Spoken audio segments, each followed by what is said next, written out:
हम आपके लिए एक क्राइम ड्रामा मिस्ट्री मूवी लेकर आए हैं जो कि एक सच्ची घटना पर आधारित है। साल 2008 में हांगकांग में एक 16 साल की लड़की की लाश मिली जिसके कई टुकड़े किए गए थे। हालांकि मूवी की क्लाइमेक्स में इससे भी ज्यादा ब्रूटल तरीके से खून को करते हुए दिखाया गया है। तो कमजोर दिल वालों से एक ही रिक्वेस्ट है कि इससे दूर रहें। बाकी अगर आपको चैनल अच्छा लगा तो लाइक और सब्सक्राइब जरूर कर देना। चलिए शुरू करते हैं। मूवी की शुरुआत में हम जेमी नाम की एक लड़की को देखते हैं जो कि चाइना के एक छोटे से शहर डांगयान में रहती है। लेकिन फिर कुछ दिनों के बाद वो अपनी माँ और बहन के पास हांगकांग शिफ्ट हो जाती है। एक दिन जेमी अपनी माँ हनाको और बहन सकुरा के साथ बैठकर खाना खा रही होती है। तब सकुरा हनाको से बताती है, माँ, जेमी एक मॉडल बनना चाहती है। वो इतना कहती है कि हनाको उस पर गुस्सा करने लग जाती है। जेमी भी गुस्से में अपने कमरे में जाकर एक मॉडल की फोटो दीवार पर लगाकर कुछ लिख देती है। यहाँ जेमी ने अब स्कूल जाना शुरू कर दिया होता है। जब एक दिन वो स्कूल में होती है तो उसके बगल में बैठी एक लड़की जेमी से पेपर कटर छीनकर अपने हाथ को काट लेती है। तभी जेमी की टीचर वहां पर आती है और वो उस लड़की के हाथ से खून निकलता देख जेमी को डांटने लग जाती है। कहती है, तुमने इसको रोका क्यों नहीं? जेमी डांटने लग जाती है कि मैडम, मुझे डांटने के बजाय आपको इसका खून रोकना चाहिए, नहीं तो ये मर जाएगी। अब दोस्तों, उस लड़की की क्या प्रॉब्लम नहीं होगी जो उसने ऐसा किया। खैर, फिलहाल तो ये नहीं दिखाया जाता। फिलहाल तो जेमी टीचर की डांट से दुखी होकर स्कूल के चर्च में बैठी होती है।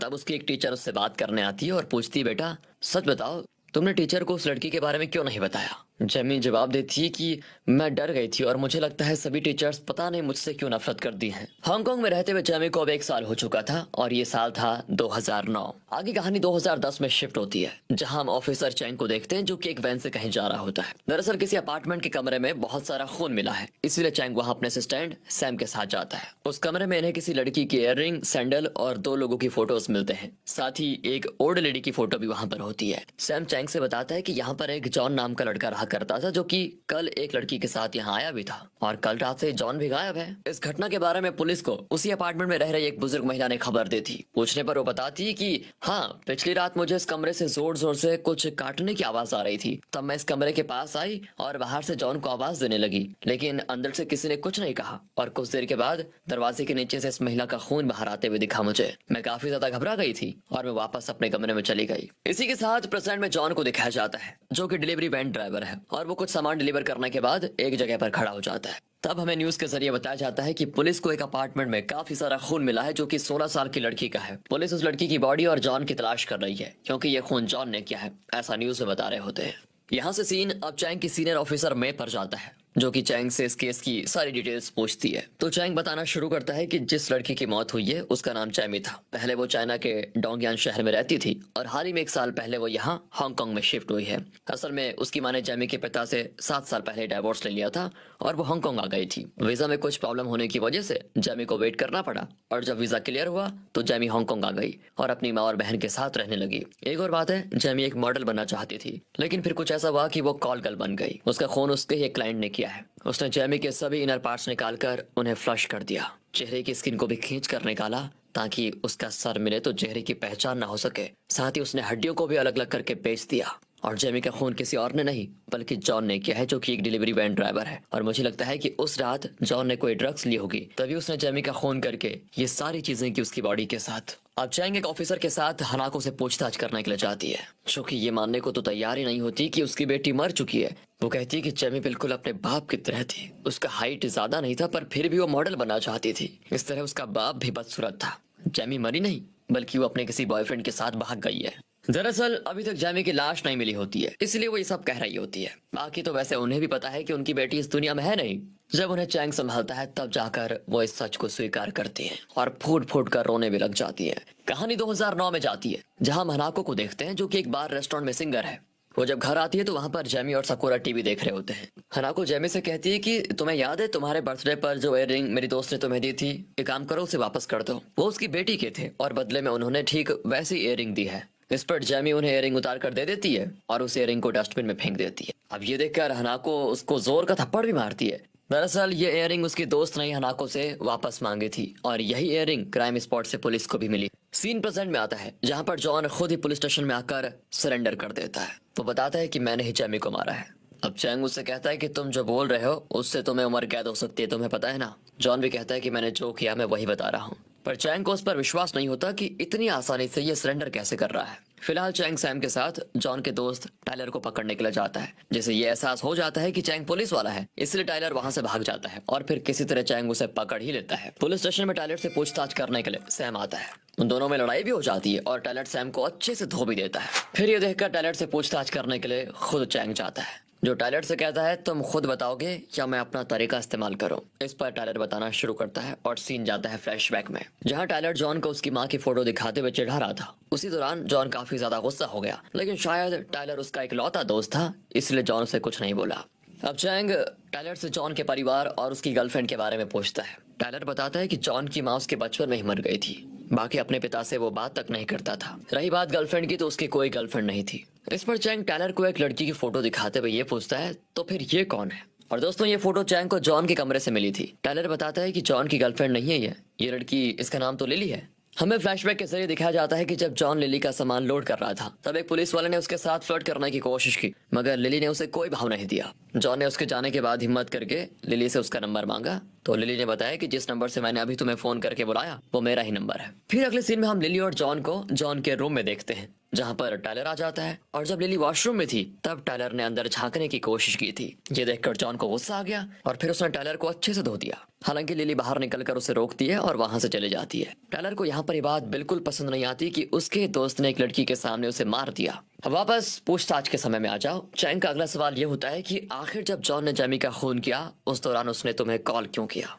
असल में जब टायलर उस वक्त सलून में था, तब जॉन का उसे फोन आया और जॉन ने उससे कहा था कि मुझे नहीं पता था कि एक पतले दुबले शरीर में इतना मांस हो सकता है। अब आगे चैंग सर्च टीम को जेमी की बाकी की बॉडी को ढूंढने के लिए एक लेक में भेज देता है। ये देखकर सैम कहता है कि अरे तुम परेशान क्यों हो, उसकी बॉडी अब नहीं मिलेगी। फिलहाल चैंग जेमी की बहन सकुरा से मिलने जाता है। सकुरा बताती है कि जेमी जब से हांगकांग आई थी, तब से उसे न जाने क्या हो गया था। उसने कुछ दिनों के बाद स्कूल भी छोड़ दिया और पैसे कमाने के लिए वो काम करने लगी। और ये उसने गरीबी की वजह से नहीं, बल्कि अपनी जरूरतों को पूरा करने के लिए किया था। यहाँ चैंग देखता है कि एक हाई हील सैंडल्स पड़ी हुई है। सकुरा बताती है कि सैंडल्स जेमी की है, उसकी हाइट कम थी और उसे मॉडल बनना था, इसलिए वो ऐसी सैंडल्स पहनती थी। इसी के साथ सीन पास्ट में जाता है, जहां हम जेमी को देखते हैं। वो तैयार होकर एक मॉडलिंग ऑडिशन में जाती है, जहां फोटोशूट के दौरान एक आदमी की नजर जेमी पर पड़ती है। प्रेजेंट में चैंग जेमी के अंकल से मिलता है और पूछता है क्या आपको पता था कि जेमी जिंदा नहीं रहना चाहती थी। अब जेमी के अंकल कहते हैं कि अगर आपको सबूत नहीं मिल रहा है या आप उसके बारे में ज्यादा जानना चाहते हैं, तो आप उसके पिता से मिलिए, जो कि गांव में रहते हैं और फार्मिंग वगैरह करते हैं। अब देखा जाता है कि जब भी फुटबॉल में मैनचेस्टर की टीम जीतती थी,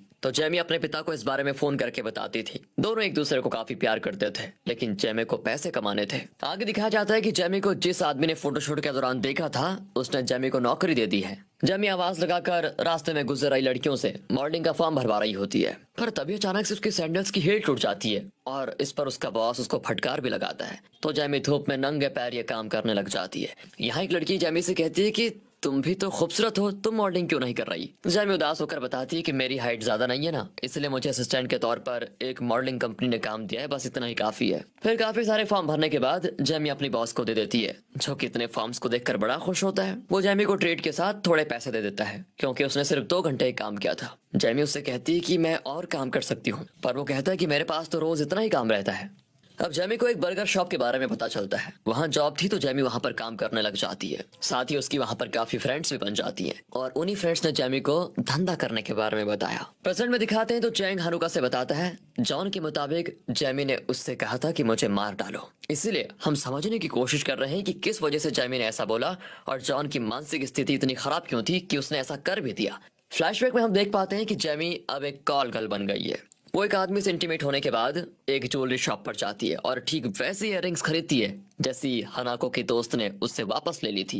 ये खरीद कर जेमी को काफी खुशी मिलती है। इसके बाद जेमी का अगला क्लाइंट था हैप्पी, जो कि रोड पर जेमी का एक पोस्टर देखता है। उसे देखकर हैप्पी जेमी से इंप्रेस हो जाता है। फिर दोनों एक जगह जाकर इंटीमेट होते हैं और कुछ देर के बाद बातें भी करते हैं। सीन इसी के साथ जॉन पर आता है, जो कि जेमी की बॉडी को बाथरूम में लेकर जा रहा है।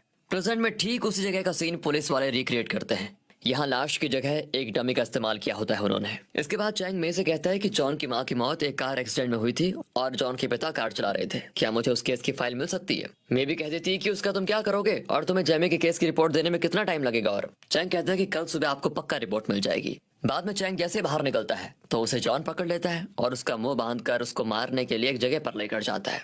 ओह, दरअसल ये चैंग का सपना था। वो ऑफिस में ही सो गया था। सुबह मे चैंग से रिपोर्ट मांगती है तो वो कहता है कि रिपोर्ट मेरी डेस्क पर रखी हुई है। मे वो रिपोर्ट देखती है तो चैंग ने काफी अच्छा काम किया था। रिपोर्ट को देखकर वो इम्प्रेस भी हो जाती है। फिर वो ये रिपोर्ट रिचल नाम के एक ऑफिसर को देती है ताकि वो इसे समराइज कर दे। रिचल मे से बताती है कि जैमी के केस में जो बुजुर्ग महिला वेटरेस थी उसकी हार्ट अटैक से मौत हो गई है और ये उसकी कैट है। मे कहती है कि ये कैट तुम चैंग को दे दो, वो बेचारा अकेला रहता है इसीलिए। रिचल कैट चैंग को दे देती है और साथ ही वो उससे बताती है कि पता चला है लिली एक बुजुर्ग आदमी के साथ रिलेशनशिप में थी, फिर उसे उसी आदमी के बेटे से प्यार हो गया। जिस बात का पता जब उस आदमी को चला तो उसने लिली को छोड़ दिया। इसके बाद वो जॉन से मिली। एक दिन इन दोनों की भी किसी बात पर लेकर लड़ाई हो गई और लिली जॉन को भी छोड़कर चली गई। यहाँ चैंग रिचल को वो वर्ड्स दिखाता है जो जैमी ने अपने घर की दीवार पर लिखे थे। वो कहता है कि इनका क्या मतलब है, मुझे ये पता करना है अब। सीन यहाँ से जाता है फ्लैशबैक में, जहाँ हम देखते हैं कि एक रात कोई क्लाइंट जैमी को कॉल करके बुला रहा था, लेकिन वो उसे मना कर देती है। बल्कि वो तैयार होकर रात को अपनी बहन से ये कहकर निकल जाती है कि मैं अपने बॉयफ्रेंड के साथ डेट पर जा रही हूँ। वो असल में हैप्पी से मिलने जा रही थी। उसे हैप्पी से प्यार हो गया था। पर आज जब हैप्पी उससे मिलता है तो वो उसका गला पकड़कर उसको एक लड़की के सामने लेकर आता है और उस लड़की से कहता है कि तुम्हें क्या लगता है मैं इस जैसी ये दूसरे आदमियों के साथ सोती है इससे प्यार करूंगा। वो लड़की विश्वास तो नहीं करती पर जैमी हाँ बोल देती है कि हाँ ये सही कह रहा है, हमारे बीच ऐसा कुछ भी नहीं है। दोनों के जाने के बाद जैमी काफी उदास हो जाती है। वो पार्क में जाकर बैठकर सोचने लग जाती है क्योंकि एक बार हैप्पी ने उससे कहा था कि तुम ये काम छोड़ क्यों नहीं देती, और जवाब में जैमी ने बोला था अगर मैं ये नहीं करूंगी तो भूख ही मर जाऊंगी। उस समय ये बात सुनकर हैप्पी वहां से चला गया और यही सब सोचकर जैमी दुखी हो रही होती है। तभी वो यहाँ पर एक बच्ची को खेलते हुए देख उससे कहती है आखिर तुम यहाँ रात में क्या कर रही हो, तुम्हें बाहर नहीं होना चाहिए। वो बच्ची भी जवाब देती है तो फिर तुम यहाँ पर क्यों हो, और इस पॉइंट पर दोनों के बीच अच्छी दोस्ती हो जाती है। उस बच्ची की माँ तभी वहां आकर उसको बुलाने लग जाती है। इस पर बच्ची जैमी से कहती है कि दीदी कल भी आप मुझसे मिलोगी ना। जैमी भी हाँ बोल देती है। अब उसके जाने के बाद जैमी को जो क्लाइंट आने के लिए कह रहा था उसको वो कॉल करके कहती कि बताओ कहाँ पर आना है। प्रेजेंट टाइम में जॉन की कोर्ट में पेशी होती है। वो यहाँ बताता है कि मैंने जब जैमी का दम घोटकर उसे मार डाला तो मेरी समझ में नहीं आ रहा था कि क्या करूं। तब मैंने कुछ सोचा और जैमी के गले में एक कट मारा। ऐसा करने से उसकी बॉडी का सारा खून 10-15 मिनट्स में निकल गया। खून निकलने के बाद मैंने उसके गले से लेकर नीचे तक कट मारे। यही वो वक्त था जब मैंने टेलर को कॉल करके कहा था कि ये बॉडी दिखने में पतली लगती है लेकिन मांस काफी ज्यादा है। आगे फिर मैंने जैमी की बॉडी के सारे इंटरनल ऑर्गन्स निकाले और उन्हें फ्लश कर दिया। फिर मैंने उसके सर को चाकू की मदद से बड़ी मुश्किल से अलग किया। फिर उसकी स्किन चीर कर निकाली। बाकी उसके हाथ पांव काफी पतले थे तो उन्हें काटने में ज्यादा दिक्कत नहीं हुई मुझे। उसके शरीर का सारा मांस मैंने काट कर निकाला। फिर बारी आई हड्डियों की, उन्हें मैंने एक एक करके काटना और तोड़ना शुरू किया। सबसे ज्यादा वक्त मुझे उसके बैकबोन काटने में लगा। हालांकि मैंने कई कसाईयों को काम करते देखा था तो उसी की तरह मैंने भी इसको काटा। बाद में मैंने जैमी का सर एक लेक में फेंक दिया जो कि आप लोगों को मिला। यहाँ ये सब सुनकर जैमी की माँ और बहन बहुत रोती है। जॉन को होती है उम्र कैद की सजा। इसके बाद चैंग अपनी बेटी से मिलने जाता है। असल में चैंग का उसकी बीवी से डाइवोर्स हो चुका है और उसकी बेटी भी उसकी बीवी के पास ही रहती है। यहाँ चैंग की बेटी उससे जैमी के बारे में पूछती है तो वो पूछता है कि तुम्हें जैमी के बारे में कैसे पता चला। इस पर वो बताती है कि मैंने और मम्मी ने आपको टीवी पर देखा था, वहीं मैंने जैमी का नाम सुना। अब बच्चों को ये सब चीजें नहीं बतानी चाहिए, इसीलिए चैंग बातों को घुमाते हुए अपनी बेटी से कहता है कि तुम्हारी माँ मुझे टीवी पर देख सकती है लेकिन मुझसे मिलने नहीं आ सकती, देखो कैसी है। फिलहाल ये बात तुम उनके बॉयफ्रेंड को मत बताना। इस पर वो कहती है कि नहीं, अब मॉम उनके साथ नहीं रहती। बेटी को उसके घर छोड़ने के बाद चैंग अपनी एक्स वाइफ से मिलता है। उसका हालचाल लेने के बाद कहता है मैंने अभी तक जैमी के पिता को उसके बारे में नहीं बताया है क्योंकि मुझे पता है कि बेटी को खोना क्या होता है। इस केस ने चैंग पर काफी असर डाल दिया था। वो रोने लग जाता है। फिर उसे उसकी एक्स वाइफ संभालती है और चली जाती है। चैंग उसे रोकना चाहता था पर कुछ नहीं कर पाता। आगे वो जॉन से मिलने के लिए जाता है। वो जॉन को कुछ किताब देता है ताकि वो बोर ना हो। इस पर जॉन कहता है कि ये सब करने की जरूरत नहीं है, तुम किस लिए यहाँ पर आए हो ये बताओ। चैंग बताता है कि जब तुम छोटे थे तब तुम अपने परिवार के साथ जब गाड़ी से कहीं जा रहे थे तो वहां पर एक एक्सीडेंट की वजह से तुम्हारी माँ की मौत हो गई। जाहिर है इसका सदमा तुम्हारे दिमाग में पड़ना ही था।